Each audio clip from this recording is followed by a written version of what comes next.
Pengerjaan pembangunan hunian di Citraland Palembang sampai saat ini masih terus berlanjut. Bahkan dari 200 unit rumah yang sudah diserah terimakan ke konsumen, puluhan diantaranya sudah dihuni.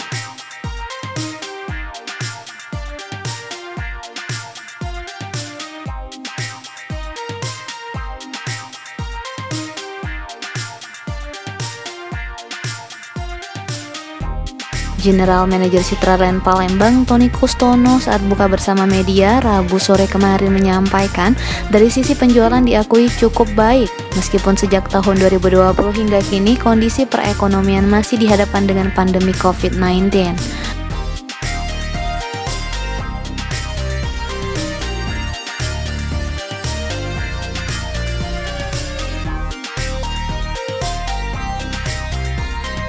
Menurut Tony, selama pandemi COVID-19 yakni sejak 2020 sampai 2021, penjualan properti Citraland semakin naik.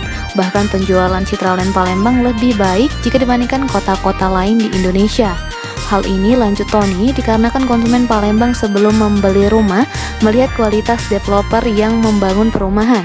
Seperti kualitas yang dihadirkan Citraland Palembang, dari depan perumahan sudah terlihat gerbang kuda nan megah dan jalan-jalan besar yang mulus.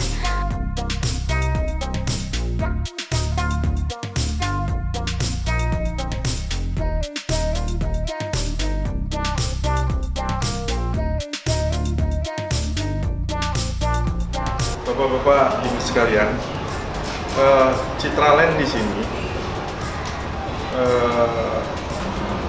kita berkembang di Palembang ini.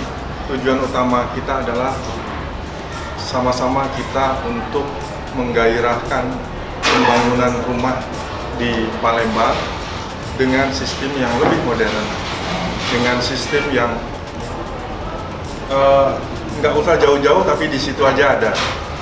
Di situ nanti ada mall, di situ ada rumah sakit, di situ ada sekolah.